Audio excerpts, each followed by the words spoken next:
Hey y'all, it's Amanda and this is my Texas Zone 8 garden. And before we dive in, be sure to like this video, subscribe to the channel, and share this on your Facebook page. Okay, so I'm participating in the Contain This Garden Challenge where it's only three of us, three YouTubers, me, Crane with Cranery Gardens, and Beth with Crowley House. And the three of us are focusing on container gardening. We're each working on a different aspect that relates to our gardens. So my focus today is going to be shade containers. Okay, so I also tried to get tons of YouTubers and they all said no, which makes me sad. They're all really busy, and I think a lot of people plan their videos really far in advance, where I just do what has to be done in the garden at that point in time. So I can totally understand that. Hopefully we'll be able to get more people in the future, but I'm super excited that Crane and Beth were able to join me.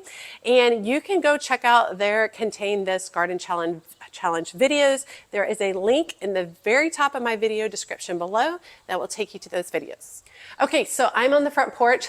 I'm a little echoey in here, because we cleared everything out and it's totally open and clear. And that's how I like to start my porch whenever I'm doing a redo for a season. Now, this area back to my left is typically where I do a really beautiful shade container setup.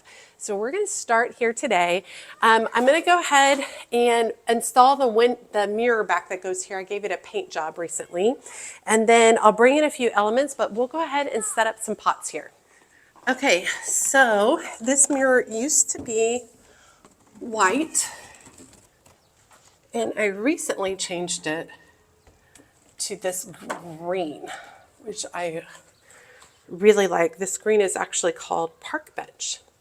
Really pretty. Now, I painted on the mirror, but I just got to use a scraper to get it off. But I'm going to go ahead and put it in so that you can see. I'll use the scraper at a later point. But I really like the color of this against the brick. Now, let me show you why I painted it this color.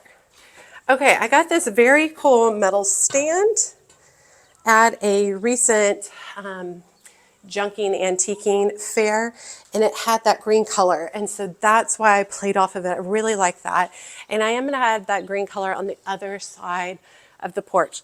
I'm not working on the other side of the porch, and I'm not working on the decor of the porch. Those will be later videos. So today we're going to be focusing on the containers, and in order to create my container display right here, I need to go ahead and have this piece in.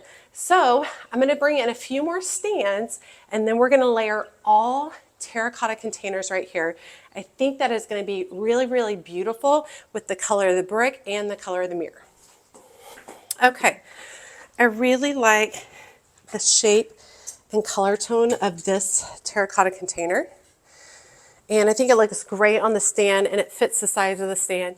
And then we'll have a beautiful plant right here, which will be nice. Now, I think I'm going to do a total of at least 5 containers. I usually like to do an off number, so an odd number, 3, 5, 7. So this counts as 1, so we'll kind of go from there. We could do a collection of containers and do an even number and quote unquote count the mirror as part of the elements, which would make it an off one. But I still think I'm going to go off number with the terracottas. Let me show you.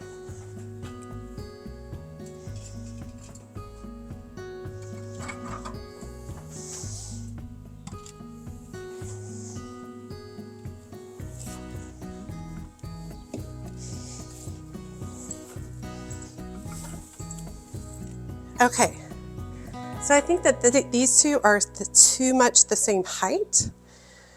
So I think I need to bring this one down, this one up,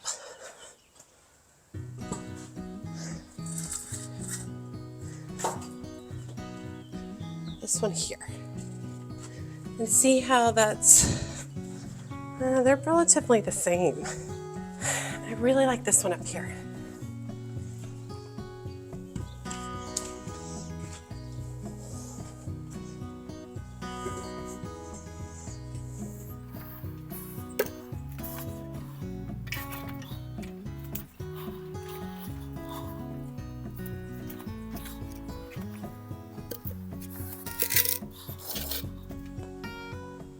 Okay, yeah, I like it.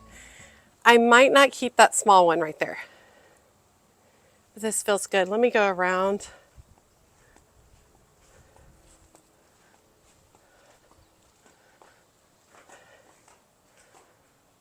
Yeah, I like it.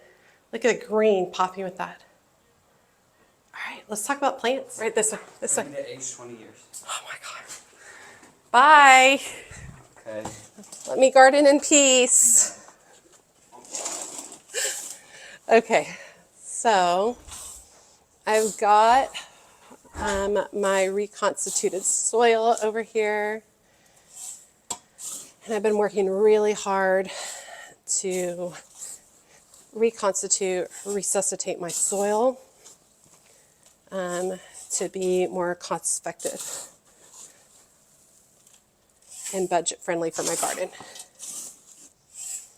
So when I'm designing a collection of containers, I like to put them all in place and then design from there.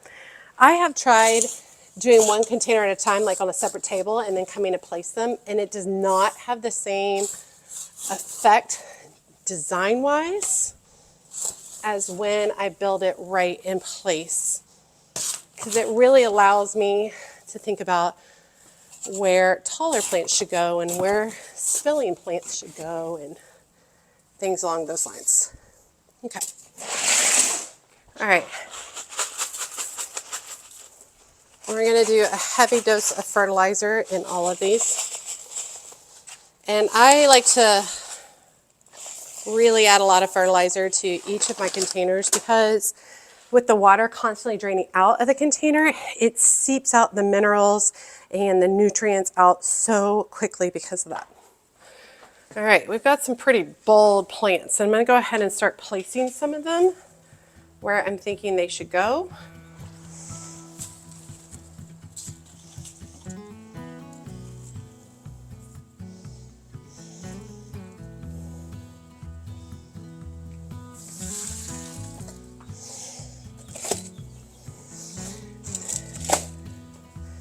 Okay, shade containers.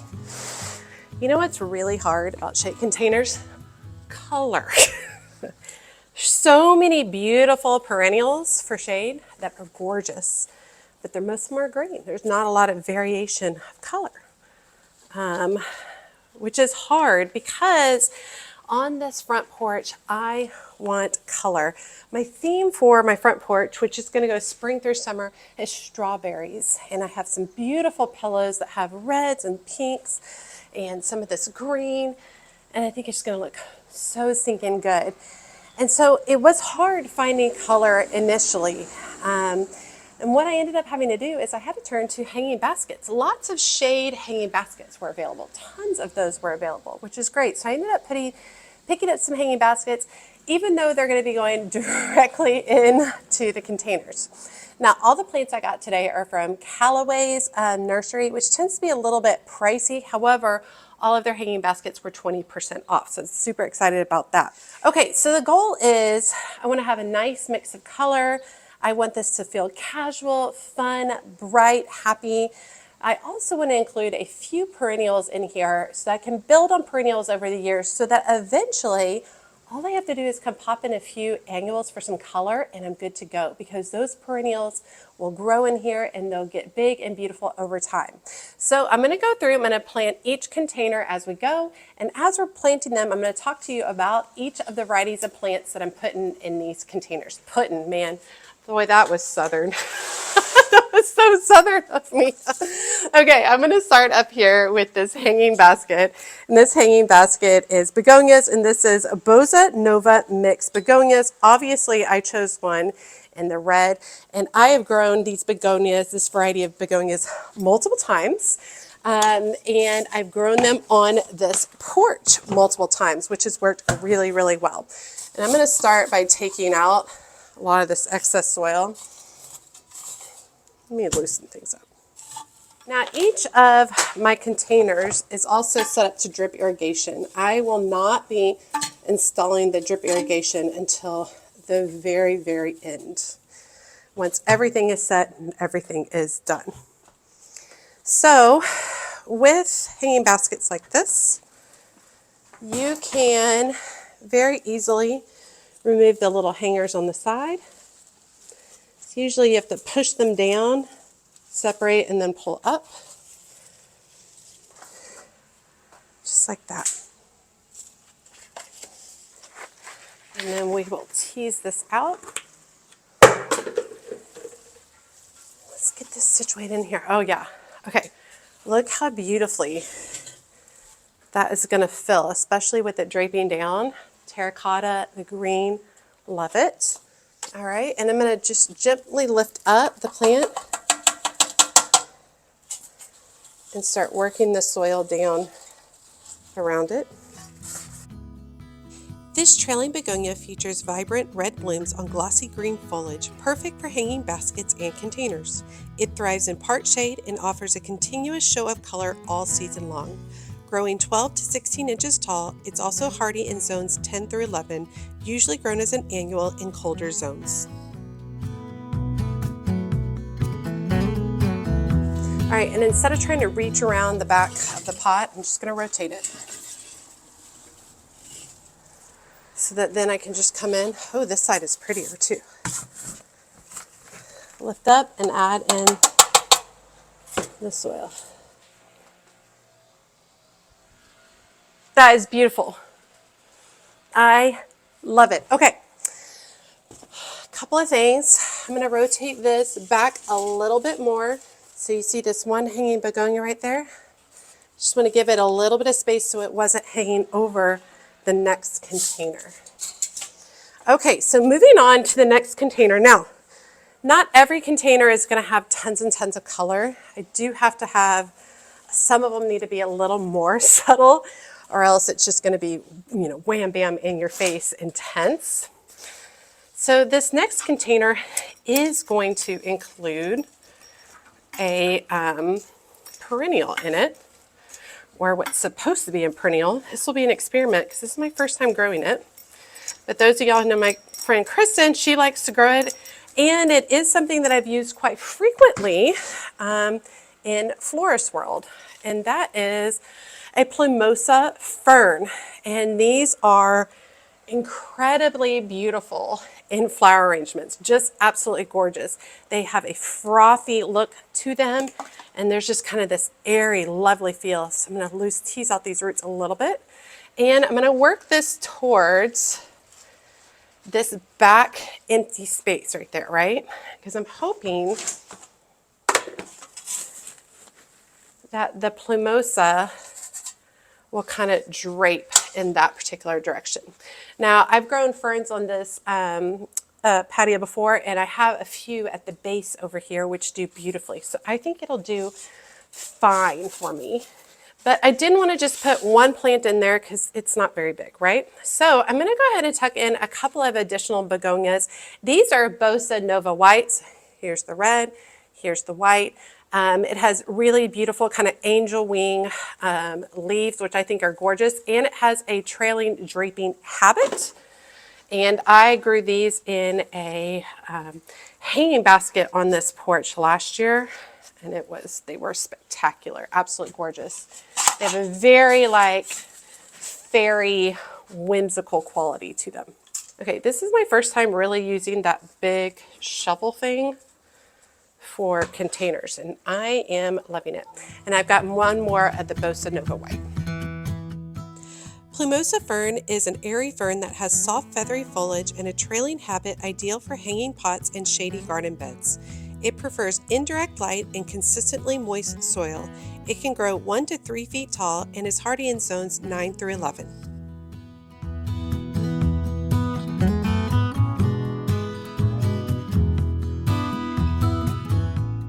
Bossa Nova white begonia has pure white flowers and deep green foliage. This begonia brightens shady spots and pairs well with bold colored companions.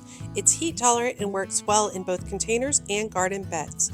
Growing 12 to 16 inches tall, it's hardy in zones 10 through 11. Okay, moving on to this next plant. I have another additional hanging basket that we're going to be putting. This one is called Solenia begonia. Obviously, it's in red. It says Solenia begonia Ogilvy, which Ogilvy reminds me of I'm an 80s, 90s girl. Ogilvy reminds me of, wasn't there a perm? Something like that, I think. Anyway, y'all are probably gonna laugh at me, showing my age. And we'll do the same thing that we did with the other hang basket, and we'll remove the hanger. Solenia red begonia is a compact begonia with bright red double blooms and mildew-resistant foliage. It performs well in sun to partial shade and has a mounding habit perfect for pots. It reaches 8 to 12 inches tall and is hardy in zones 10 through 11.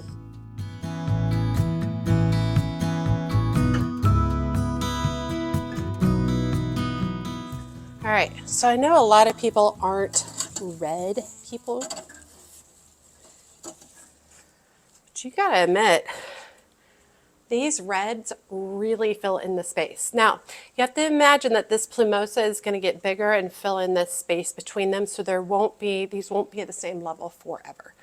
It is so humid, I'm dripping. All right, instead of this one, I think I'm gonna shift over to this container back here. All right, and this container is going to include an additional perennial, which is a fern, and this is a holly fern, and this makes for excellent cut foliage for cut arrangements as well. I believe it's evergreen, but I could be wrong.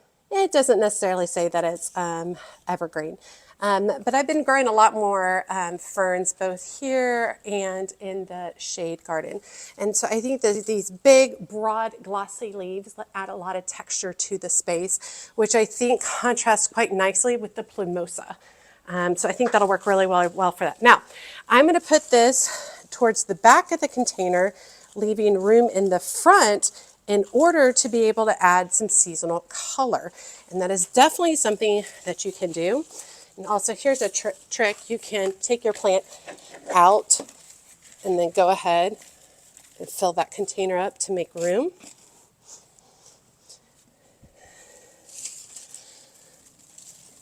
So you can definitely situate it in a way that if you want to add annuals at a later point in time, you can. So I am going to add an annual that can handle some part shade, because the more closer to the front of the patio you get, the little bit more sun this gets. And this one is where's it labeled? There it is. Lobelia Heatopia Lavender. And I just started growing lobelia a little more frequently recently, and I really love its draping quality. I think it's stunning. And I'm going to loosen up these roots a little bit. And then I really want it to come off the front edge of this container, just like that, y'all. Holly fern is a shade-loving fern featuring glossy, leathery fronds that resemble holly leaves. It's evergreen in mild climates and tolerates dry shade better than many ferns. It grows 12 to 24 inches tall and is hardy in zones 6 through 10.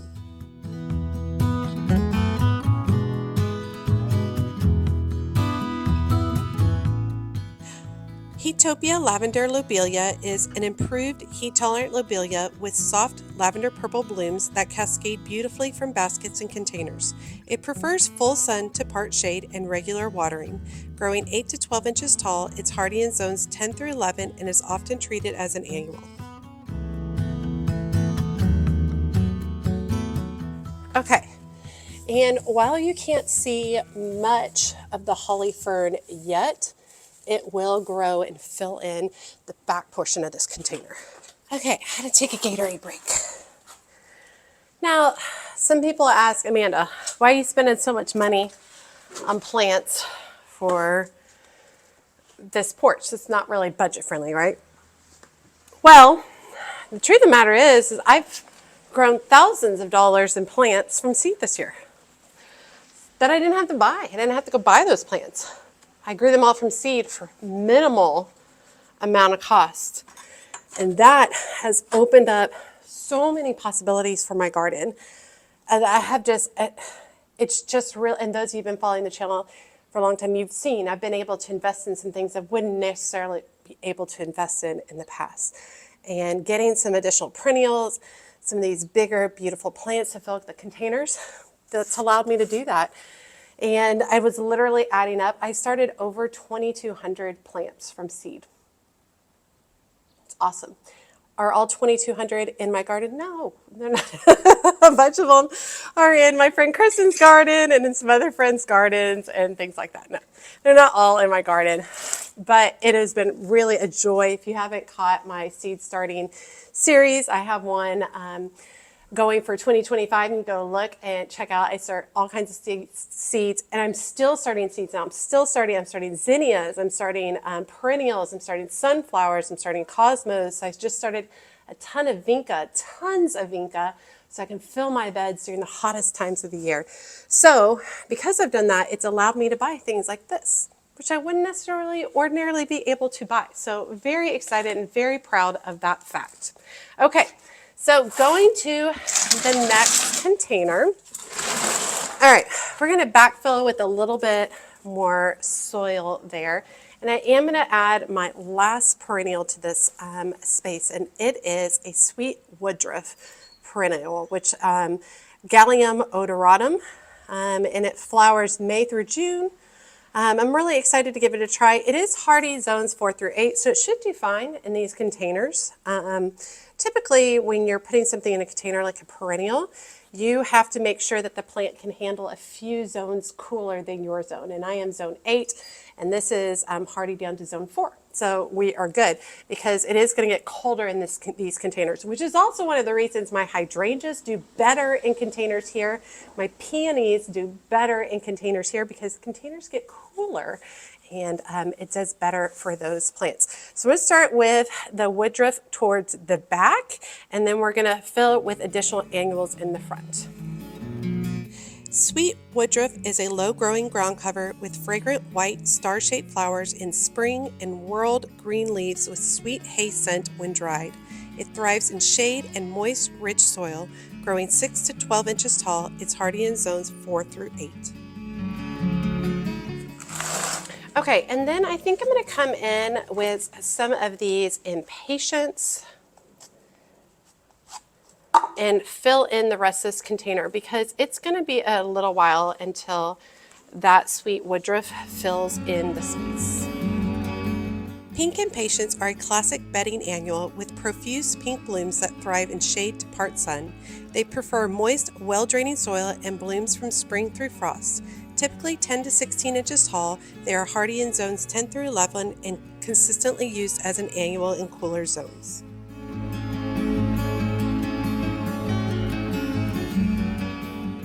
Okay, so I've got this Terrenia. I'm kind of not loving its color mixed in. Maybe I could tuck a few in there. That's what I'll do. All right, let me tuck the Terrenia in a few other places, and then I want to end with a mix of red and pink in this smallest container. Kawaii magenta Terrenia is a compact, bushy, wishbone flower that has magenta purple blooms with yellow throats and thrives in shade or part sun. It tolerates heat and humidity well and attracts pollinators. It grows 8 to 12 inches tall and is hardy in zones 10 through 11.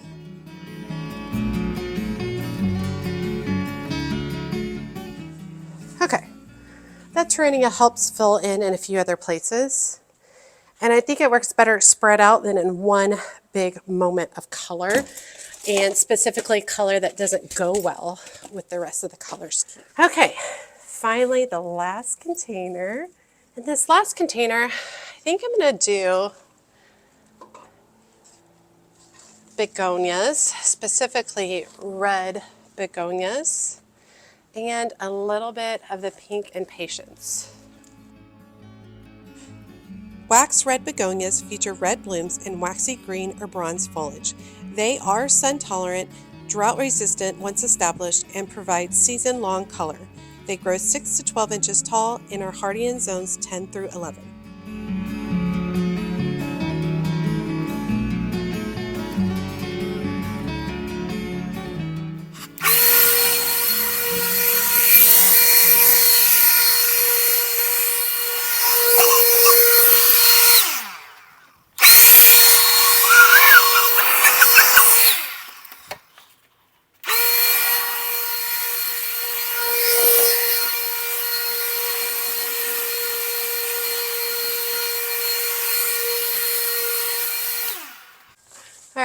I'm going to water these in really, really well. Look at that, y'all. Aren't they beautiful? I love the consistency of the containers and really playing with the color scheme throughout. I think is absolutely beautiful. Definitely think it was a good call not to do all the Trinia in one container, to spread them out a little bit so that color wasn't just really off. But these are the colors, it's reds and pinks.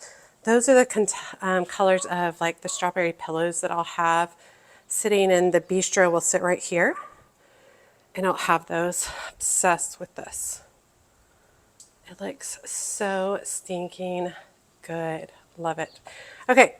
This tangled mess is my drip irrigation. So I'm going to take a few minutes and get all that set up. And just a reminder to drop down to my video description and click on the link to go check out Crane and Beth's channel, learning more about their ideas and tips for container gardening.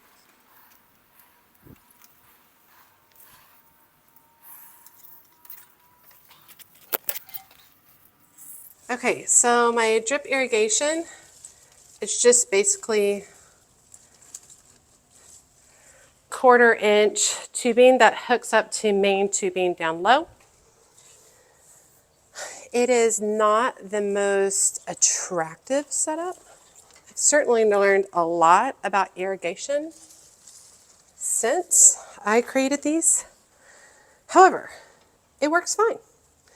Let me get a few landscape pins. All right. Thank you all so much for joining me today and for joining me for Contain This Garden Challenge along with Crane and with Beth. Be sure to check that link down in my video description. If you're not familiar with Cranery Gardens and Crowley House, they're two of my favorites. I really enjoy both of them, completely different personalities, which is one of the great things about it. Absolutely love it. Very pleased with how these turn out. I know I say this every time, but every time I do redo these planters, and this is like year 8. Is this year 8? Might be year 8 of doing containers on this front porch. Every year I get better at it. I learn every year, which is really, really great. Stay tuned for the rest of the patio makeover for spring and summer. We'll be working on this area and the side area. The focus is going to be utilizing a lot of what I've already have, a lot of vintage items, some thrifted items, and really focusing on that kind of sweet vintage strawberry decor. I'm really looking forward to it. As always, make sure you like and comment on the video. Every time you like and comment, it helps grow the video so much. And if you don't feel comfortable leaving a comment, just drop me an emoji below, letting me know that you made it to the end of the video and you say hi. And be sure to jump down to my Patreon community. The link is in the video description below. I am doing all my social media on Patreon. I don't do any of it anywhere else anymore. I just love my patrons and I love the people in that group. It's all things gardening, all things She's a Mad Gardener. It's a great group of people. There is a free tier to join at, and there are additional paid level tiers. The higher up you are, the more access you get, including videos that are unavailable anywhere except if you're a patron. Also group chats, photo sharing. It's a really fun group of people. As always, she's a mad gardener or a decorator or anything else that she wants to be. Thanks, y'all.